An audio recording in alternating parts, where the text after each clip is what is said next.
Makanya kalau ada orang ngomong Wali Songo itu pindah ke Indonesia karena terusir dari Yaman, mana ada sejarahnya? Ini orangnya nggak masuk akal, ini orang yang seperti itu.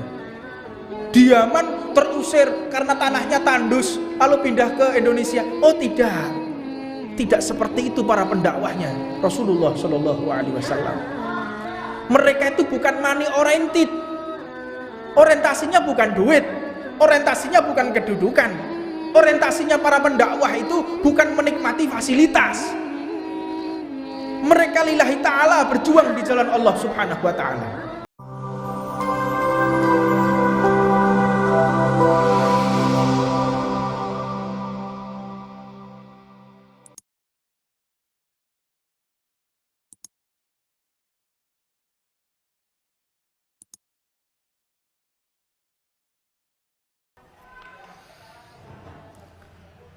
Bismillahirrahmanirrahim.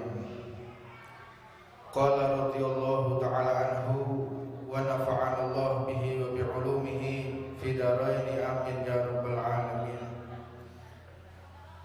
Wa min adabil wujubi ta'ah al-qalb, termasuk ketaatan hati adalah beriman kepada Allah Subhanahu wa ta'ala. Wa min ta'atil qalbi al-imanu billahi wal yaqinu wal ikhlasu wat tawaddu'u wa nasihatu lil muslimin. Tanda-tanda seseorang yang hatinya taat kepada Allah Subhanahu wa ta'ala, yaitu orang yang memiliki keyakinan kepada Allah. Mereka yang yakin atas segala keputusan Allah. Yakin di sini yang dimaksud adalah Allah itu akan membalas kebaikan seseorang dan Allah pun akan membalas buruknya seseorang. Yakin bahwa Allah itu segala-galanya, yang mentakdir manusia baik dan buruknya, yang membuat manusia sehat atau sakit, yang membuat manusia kaya ataupun miskin, ini adalah Allah Subhanahu wa ta'ala. Dan dikatakan seseorang yang hatinya taat kepada Allah, mereka yang memiliki hati ikhlas. Apa itu ikhlas? Ikhlas ini secara gambaran gampangnya, orang-orang yang ikhlas ini orang yang tidak pernah bertambah ibadahnya ketika ketika dipuji, dan tidak pernah sedikit pun dia merasa kendor ibadahnya ketika dicaci. Mau dicaci, mau dipuji, tidak ada efek sama sekali. Ini ikhlas. Orang kalau ikhlas pasti hatinya tenang, tidak butuh pujian seseorang, tidak butuh juga sum'ah, atau dia tidak sum'ah, tidak gila popularitas. Ini orang-orang yang ikhlas semacam itu. Adapun seseorang yang ikhlas ini pernah ditanya, apa sih ikhlas itu? Banyak seseorang ini bertanya tentang masalah keikhlasan. Banyak yang bertanya soal keikhlasan. Apa itu ikhlas?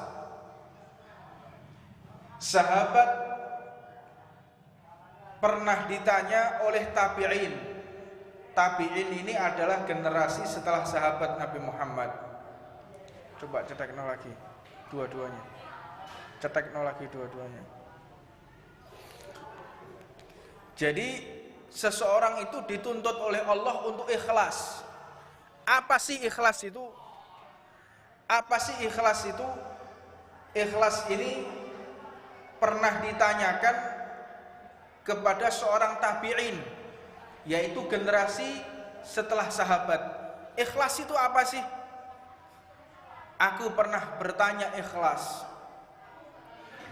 Ikhlas itu sebentar ya, saya tanyakan kepada para sahabat.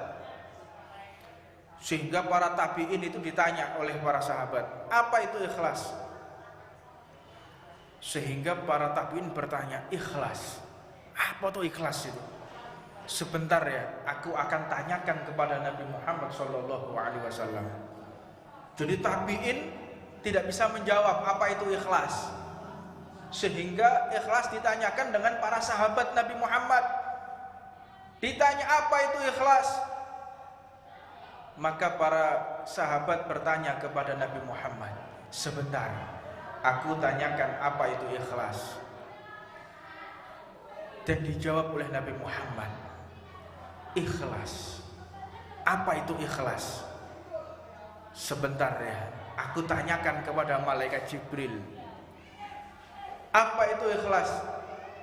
Dan malaikat Jibril pun ditanya oleh Nabi Muhammad, ya Jibril, man huwa ikhlas? Siapa itu ikhlas? Kata malaikat Jibril, sebentar ya, aku tanyakan kepada Allah Subhanahu wa ta'ala. Akhirnya malaikat Jibril pun bertanya kepada Allah, ya Allah, apa itu ikhlas? Ini tidak main-main ya. Ada orang itu harus ikhlas, orang itu harus ikhlas. Definisi ikhlas itu semacam itu.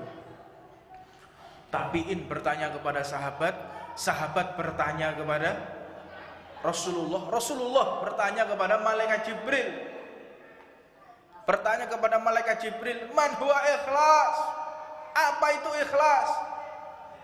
Dijawab oleh Allah Subhanahu wa ta'ala, ikhlas itu adalah satu perbuatan yang aku sembunyikan dan hanya aku dan makhlukku yang tahu.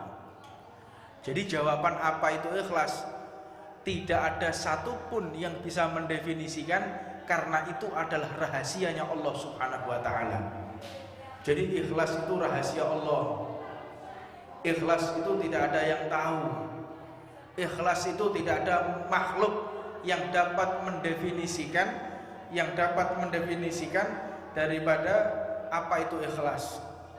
Tidak ada satupun manusia yang bisa mendefinisikan ikhlas, karena sangat rumit sekali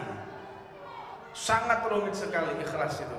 Jadi kalau seseorang ingin mengartikan secara maksimal apa itu ikhlas, maka tidak ada satupun manusia yang bisa menyempurnakan apa itu makna ikhlas, karena tidak ada satupun di antara kita yang bisa benar-benar untuk mendefinisikan secara sempurna. Dan ada pun termasuk juga seseorang yang hatinya taat kepada Allah. Orang yang taat, hati ini taat, karena paling utamanya manusia itu adalah hati. Rusaknya hati, rusaknya sekujur tubuhnya. Selamatnya hati, selamatnya sekujur tubuhnya. Al-ikhlas wa tawadhu, termasuk taatnya hati itu tawadhu, rendah hati. Rendah hati di sini tidak bisa kita berstrategi. Jadi tawadhu, karena di dalam kitab Bidayatul Hidayah, tawadhu ini bisa menjadi sesuatu yang mengkhawatirkan. Tawadhu ini apabila tidak di dalam hati, hanya cuman dohirnya saja. Imam Ghazali mengatakan di dalam Bidayatul Hidayah, setannya setan itu sudah setan, iblisnya iblis itu adalah orang yang tubuhnya tawadhu tapi hatinya tidak. Dan definisi kedua iblisnya iblis ini adalah orang yang merasa dirinya tawadhu. Dia duduk di belakang, dia duduk di tempat yang jauh, tidak duduk di depan. Misal di majelis, dia tidak menempatkan dirinya di depan. Di dalam hatinya mengatakan, saya ini duduk di belakang itu karena tawadhu, karena saya rendah hati. Padahal harusnya saya itu memiliki kedudukan duduk di depan, tapi karena saya itu rendah hati, saya ini tawadhu, maka itu adalah perbuatan mulia. Lah ini setannya setan yang semacam itu. Hati-hati di dalam memposisikan hati. Saya ini tawadhu, makanya saya nggak pernah pakai surban. Saya ini tawadhu, oleh karena itu saya nggak pernah pakai jubah. Lah, hati-hati. Orang ini loh tawadhu atau tidak, itu yang tahu adalah Allah dan diri kita. Jadi jangan pun kita menilai seseorang. Oh, orang ini loh tawadhu, orang ini loh rendah. Tahu dari mana kita? Rahasia hati. Tetapi kita dituntut untuk menilai tawadhu. Jangan kita menilai tidak tawadhu. Orang ini loh tawadhu, itu bagus. Orang ini loh rendah hati, itu bagus. Tapi tatkala kita menilai seseorang, oh itu gaya aja itu bukan orang tawadhu. Tahu dari mana kita? Malaikat raqib dan atid yang mencatat amal baik buruk seseorang itu tidak tahu kapan orang ini tawadhu, kapan tidak, kapan orang ini ikhlas, kapan tidak diketahui oleh malaikatnya Allah. Jadi kita sungguh heran jika ada manusia bisa menilai ini tidak tawadhu, ini tidak ikhlas. Malaikat aja tidak tahu, apalagi manusia seperti kita. Nah ini harus kita pahami secara seksama. Jangan sesekali kita menilai buruknya seseorang. Nilai semua orang ini baik, yang buruk cuma kita, tenang kita. Tapi kalau sudah punya pikiran, wah ini orang ini buruk, ini orang ini kita sengsara nanti. Jadi nilai aja, berprasangka baik kepada semua orang. Dan sifat daripada ulama terdahulu, para kiai, para habaib, para masyayikh dulu itu, mereka itu gila memberikan hormat kepada orang lain. Jadi ulama satu dengan yang lain, para pendakwah satu dengan yang lain, itu mereka itu saling memberikan kesempatan. Bagaimana caranya para pendakwah yang lain ini bisa tampak. Kalau sekarang kan enggak, wedi iki lek sampai ketok ceramah apik, aku kalah engko. Jadi enggak dikasih kesempatan, ditutup. Nah ini penyakit ini. Ini penyakitnya para pendakwah, penyakitnya ulama. Tidak memberikan kesempatan kepada orang lain. Al-Habib Ali bin Abdurrahman Al-Jufri, guru saya, beliau sekarang tinggal kadang-kadang di Amerika, kadang-kadang di Afrika. Itu dakwahnya seluruh dunia. Beliau ini pernah ditanya, Habib Ali bin Abdurrahman Al-Jufri pernah ditanya, Habib, engkau ini mondoknya enggak seberapa. Kalau dikatakan ilmunya tidak seberapa, tapi Allah memberikan keluasan ilmu yang luar biasa. Ilmumu dibuat manfaat oleh Allah, dakwahmu menyeluruh seluruh dunia. Rahasianya apa? Kata beliau, rahasianya cuma satu. Jika engkau mendapati seorang ulama, engkau mendapati kiai, engkau mendapati teman dakwahmu, angkatlah kedudukannya setinggi mungkin. Jangan engkau takut kesaingan. Nah ini musim ini, ulama satu dengan yang lain wedi saingan, ta'assub, tanafus. Dakwah dibuat saing-saingan, dakwah dibuat berpenampilan. Oh ini jok sampai ketok zen, jangan sampai ketok api. Wah aku salah kok. Akhirnya nanti santri saya pindah ke sana semua. Nah ini harus benar-benar seseorang memahami. Makanya tazkiyatun nufus ini penting. Tazkiyah, penyucian jiwa. Jangan sampai jiwa kita jelek, jiwa kita buruk, lalu kita berdakwah menjadi fitnah di tengah masyarakat. Terpecah belah antara satu dengan yang lain, kelompok satu dengan kelompok yang lain, ormas Islam satu dengan ormas Islam yang lain. Terjadi firqah-firqah, terkotak-kotak kita. Apa sebab? Ketika berdakwah tidak menyucikan jiwa terlebih dahulu. Nah, di dalam metode dakwah yang benar ini harus kita pahami. Kita bisa melihat Wali Songo 9 orang bisa berdakwah seluruh Nusantara dan dapat mengislamkan dari Sabang sampai Merauke. Saya sudah sampai Sabang, saya sudah sampai ke Papua. Ini orang bisa berdakwah. Madhabnya Imam Syafi'i, Ahlus Sunnah wal Jamaah. Ini athar dampak dakwahnya Wali Songo. Dalam waktu yang cuma belasan tahun bisa mengislamkan Nusantara. Loh, kita sekarang ini ulama jumlahnya ribuan, jutaan, tapi tidak bisa menghasilkan seperti Wali Songo. Apa sebab? Pikir baik-baik. Wali Songo antara satu dengan yang lainnya, mereka saling mengangkat antara satu dengan yang lain. Mereka saling menyanjung antara satu dengan yang lain. Mereka saling memberikan kesempatan antara satu dengan yang lainnya. Beda dengan sekarang. Sekarang ini khawatir, takut, sakit hati. Kalau ada orang dakwahnya bagus, sakit hati deh. Isyadah. Apa ini?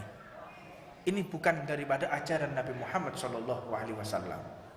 Pahami benar bagaimana yang diajarkan oleh Rasulullah SAW. Mereka senantiasa untuk mengangkat antara satu dengan yang lainnya. Maka berhati-hatilah di medan tempur dakwah ini, luar biasa daripada godaan dan segala rintangannya. Dan termasuk daripada seseorang yang hatinya beradab, sopan santun, hatinya bersopan santun, ini adalah orang yang senantiasa nasihat lil muslimin, memberikan nasihat kepada semua umat Islam. Makanya orang alim, oh ini alim, apakah harus hafal Quran? Enggak.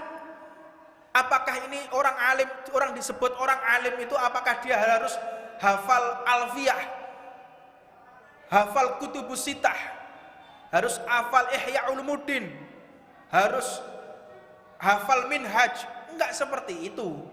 Orang alim itu adalah orang yang bisa mengamalkan ilmunya. Ada orang alim.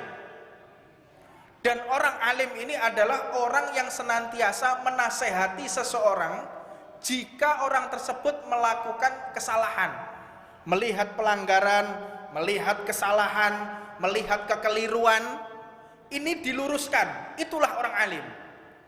Jadi bukan orang alim, oh ini alim ini, tapi maksiat dibiarkan, bukan alim itu. Ada orang wudhunya salah, dia diam aja, itu bukan orang alim. Ada orang ibadahnya salah, dia diam saja, itu bukan orang alim. Orang alim ini orang yang meluruskan kesalahan-kesalahan yang dilakukan oleh umatnya Nabi Muhammad. Maka dari itu pahami benar bagaimana syariatnya Allah Subhanahu wa taala dan bagaimana seseorang yang berdakwah di jalan Allah Subhanahu wa taala. Oleh karena itu jangan sesekali kita ini memiliki ilmu tetapi hanya untuk diri kita. Ini malah salah ini. Tapi masih selamat ya daripada orang yang nggak punya ilmu dan dia nggak mau mendekatkan kepada ahli ilmu. Wa nasihatul lil muslimin. Nasihat. Kita memberikan nasihat kepada sesemua orang itu merupakan salah satu bentuk zahirnya kealiman. Wasakha, dan daripada seseorang yang hatinya taat kepada Allah yaitu wasakha. Apa sakha? Dermawan, gak medit. Dia mau mengeluarkan hartanya untuk dakwah, dia mengeluarkan hartanya untuk zakat, dia mengeluarkan hartanya. Jadi kalau zakat bukan dermawan ya. Oh orang ini loh kalau zakat 2,5% dermawan. Bukan. Itu kewajiban kok dermawan. Dermawan itu kalau menafkahkan hartanya separuh, keluarkan 50%, itu dermawan. Kalau 2,5% itu bukan dermawan. Jadi zaman ini zaman yang sudah terjadi satu degradasi yang luar biasa. Satu perpindahan yang luar biasa. Orang sholat 5 waktu di masjid, itu orang Masya Allah sudah. Padahal itu kewajiban. Orang ini loh kalau puasa 30 hari bulan Ramadan, luar biasa. Loh, itu bukan luar biasa, itu wajib itu. Makanya ini zaman yang sudah zaman kewajiban menjadi satu perkara yang mulia. Ini menunjukkan bobroknya zaman. Kewajiban-kewajiban itu seolah suatu yang luar biasa. Orang ini loh kemana-mana sholat tidak pernah terlambat, tepat pada waktunya, hebat. Hebat dari mana? Wong itu wajib. Puasa 30 hari wajib. Zakat itu juga wajib. Mana hebatnya? Tidak ada, normatif gitu, normal-normal saja. Kita lihat orang-orang hebat itu zamannya Nabi Muhammad, zamannya Rasulullah. Mereka yang menafkahkan hartanya, Sayyidina Abu Bakar As-Siddiq menafkahkan seluruh hartanya di jalan Allah dan Rasulnya. Makanya sampai ditanya oleh Nabi Muhammad, wahai Abu Bakar, kalau engkau menafkahkan seluruh hartamu, bagaimana dengan keluargamu? Kata beliau, cukup dengan surat Waqiah. PO jajal, tidak mungkin. Tidak nututi kalau kita. Tapi biar tahu, itu loh sahabat dan ini loh kita. Jadi jangan kita merasa lo sudah berbuat sesuatu untuk agama Allah dan Rasulnya. Kita belum apa-apa. Kita jangan merasa sudah berbuat sesuatu untuk Allah dan Rasulnya. Tidak. Tidak sedikit pun kita bisa menyamai orang-orang yang dimuliakan oleh Allah. Intinya jangan merasa. Orang kalau sudah merasa, ini repot. Saya ini sudah berbuat, tapi kok begini? Saya ini sudah, lah ini akan merusak hati dan akan menambahkan kekotoran yang ada di dalam hati. Maka kita melihat Sayyidina Umar bin Al-Khattab separuh hartanya untuk dakwah di jalan Allah Subhanahu wa taala. Mereka wali songo. Wali songo itu bukan orang miskin. Wali songo itu bukan orang miskin, orang yang paling kaya di negerinya. Membawa seluruh hartanya dan menjadi melarat di negara ini. Jadi kalau ada orang mengatakan wali songo itu, ini perkara yang menyakitkan. Ada orang yang sok-sokan mengatakan wali songo kesini itu cuma untuk mencari istri, kesini cuma untuk mencari harta. Ini kalau ada orang yang semacam itu, ini saya mau tanya, ini madhabnya enggak tahu ini. Ini agak senting menurut saya ini. Mereka itu punya istri yang cantik. Istrinya tuh enggak cuma satu, banyak istrinya mereka, 4. Cantik semua. Ditinggalkan istrinya untuk dakwah di Nusantara. Hartanya melimpah. Dakwah di Nusantara. Maka berkorban hartanya wali songo. Hidup di dalam kesederhanaan. Hidup di dalam keadaan susah payah. Makanya kalau ada orang ngomong wali songo itu pindah ke Indonesia karena terusir dari Yaman, mana ada sejarahnya? Ini orangnya nggak masuk akal, ini orang yang seperti itu. Di Yaman terusir karena tanahnya tandus, lalu pindah ke Indonesia. Oh tidak, tidak seperti itu para pendakwahnya Rasulullah Shallallahu Alaihi Wasallam. Mereka itu bukan money oriented, orientasinya bukan duit, orientasinya bukan kedudukan, orientasinya para pendakwah itu bukan menikmati fasilitas. Mereka lillahi ta'ala berjuang di jalan Allah Subhanahu wa ta'ala. Maka jangan sesekali kita menyamakan mana para ulama yang ulama ahlu dunia dan mana ulama yang ahlul akhirah. Jangan kita samakan ulama-ulama yang hanya ingin mencari dunia dan mereka hanya ingin mendapatkan akhirat. Berbeda sekali. Karena mereka para ulama itu wama maksuduhu, tidaklah maksud mereka masuk ke dalam surga siwa ila nadhuril jalil. Itu yang ada di pikiran mereka. Mereka tidak bermaksud masuk surga. Tidak. Masuk surga itulah mereka tidak bermaksud. Maksud mereka menikmati surga? Tidak. Apa maksud mereka? Ingin melihat zatnya Allah subhanahu wa ta'ala. Hanya ingin berkumpul dengan Nabi Muhammad sallallahu alaihi wasallam. Menikmati surga aja mereka tidak mau. Apalagi menikmati dunia. Subhanallah, inilah para pewaris Nabi Muhammad sallallahu alaihi wasallam.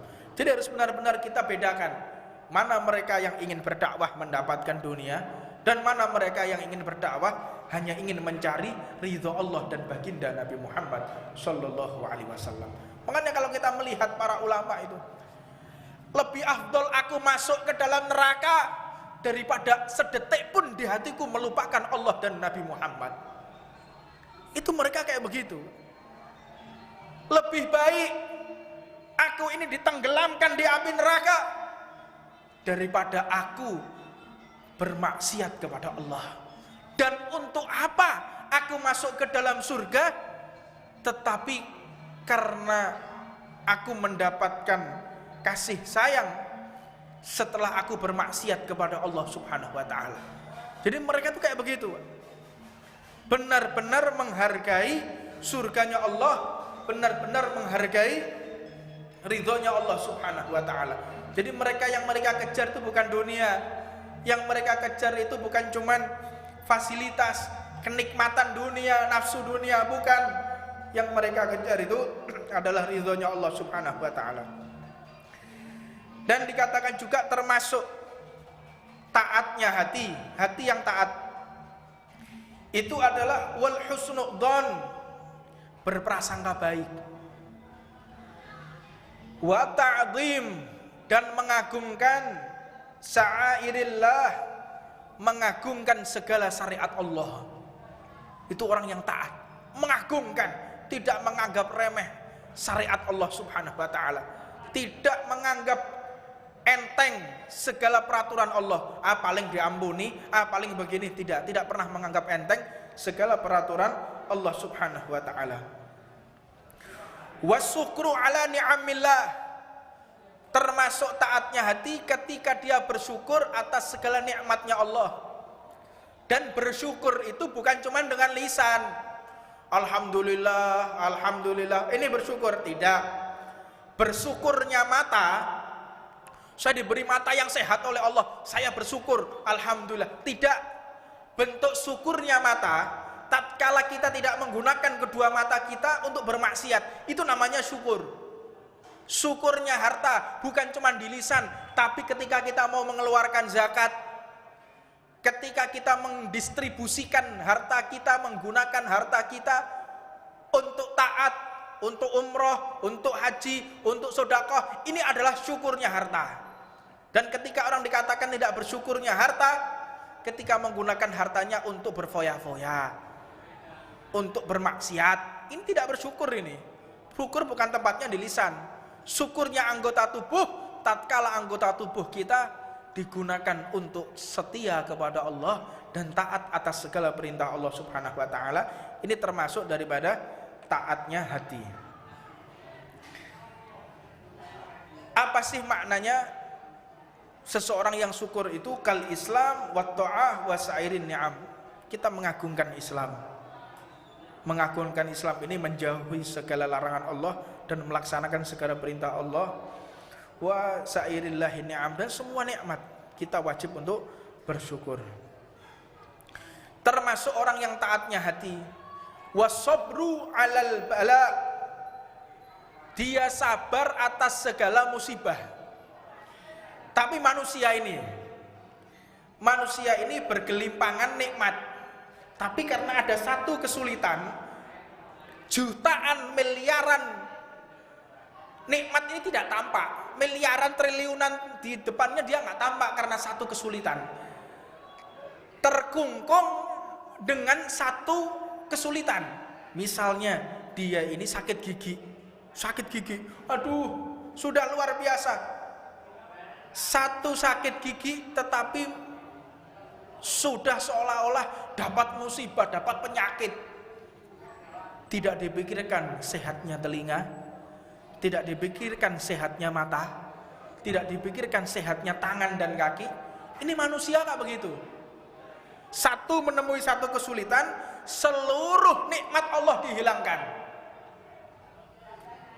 Dapat musibah, jatuh, tangannya patah, wah sudah sesuatu yang sulit. Engkau lupa kalau ginjalmu masih sehat. Engkau tidak perlu cuci darah. Hatimu masih bagus, sehingga racun-racun yang ada di tubuhmu masih bisa hilang. Enggak pernah dipikirkan. Paru-parumu yang sehat, pikirkan. Ini kita belajar untuk melihat kebaikan-kebaikan yang Allah berikan kepada kita. Pertama di tubuh kita.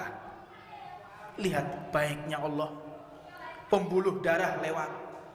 Di dalam jantung ada ventrikel dan atrium. Bagaimana menghisap dan mengedarkan darah ke seluruh tubuh dengan induksi jantung, dengan listriknya jantung, induksi jantung. Itu kalau kita berpikir secara mendalam, kita akan paham bagaimana kekuasaan Allah dan bagaimana besar perhatian Allah kepada kita. Bagaimana sirkulasi darah yang ada di otak, di tangan, pori-pori yang dilengkapi dengan saraf, bisa disentuh di bagian manapun, kita bisa merasakan. Itu nikmat itu. Kalau mata kita nggak bisa kedip, bola mata kita tidak ada air terus menerus, akan rusak kedua bola mata kita ini.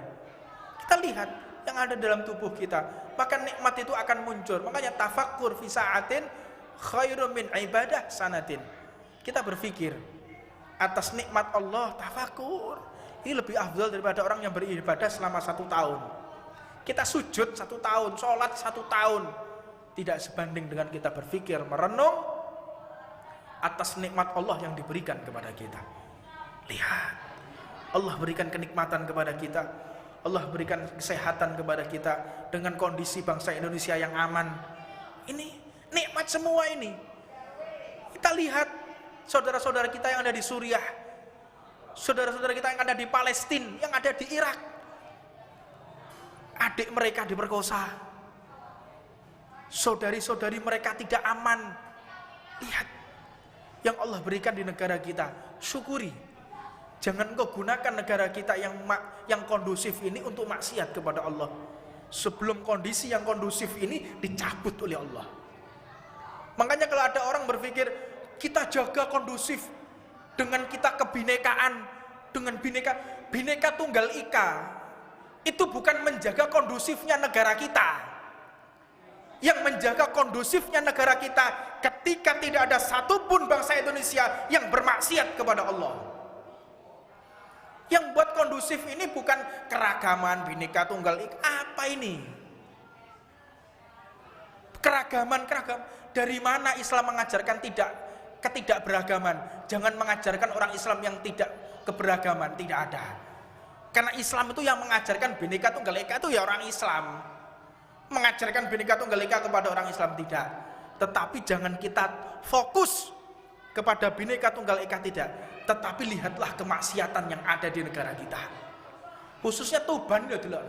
Peredaran pil Karnopen udah di mana-mana. Pil koplo di mana-mana, kita diam.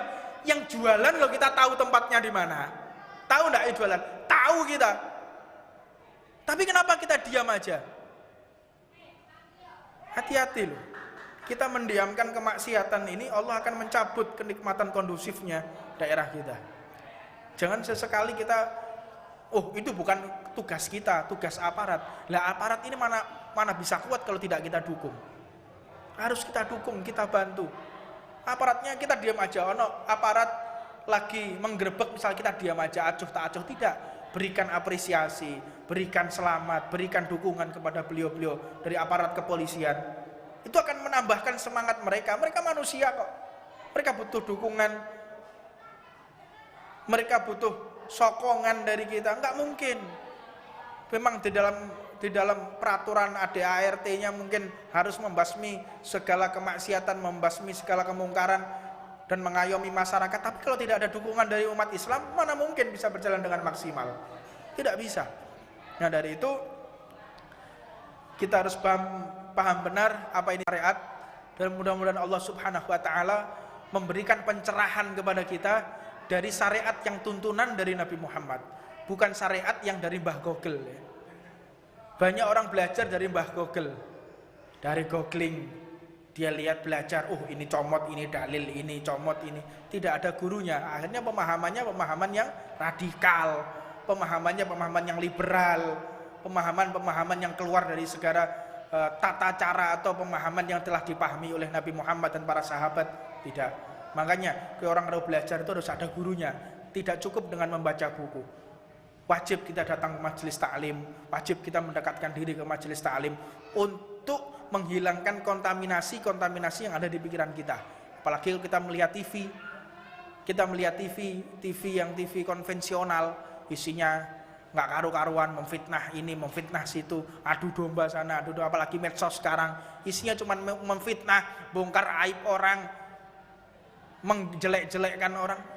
Makanya hindarkan diri kita dari ruwetnya dunia ini untuk duduk di majelis taklim. Mudah-mudahan Allah memberikan istiqomah kepada kita dan memberikan kita keselamatan di dunia sampai akhirat. Allah menyelamatkan kita, anak cucu kita semuanya diberi keselamatan oleh Allah Subhanahu wa taala. Rabbana atina fid dunya hasanah wa fil akhirati hasanah wa qina adzabannar wa ala man wasidi habib rabbi sallallahu bin hafid wa ala man kutbu zaman wa ila hadratin nabi Muhammadin sallallahu alaihi wasallam. Siril Fatihah.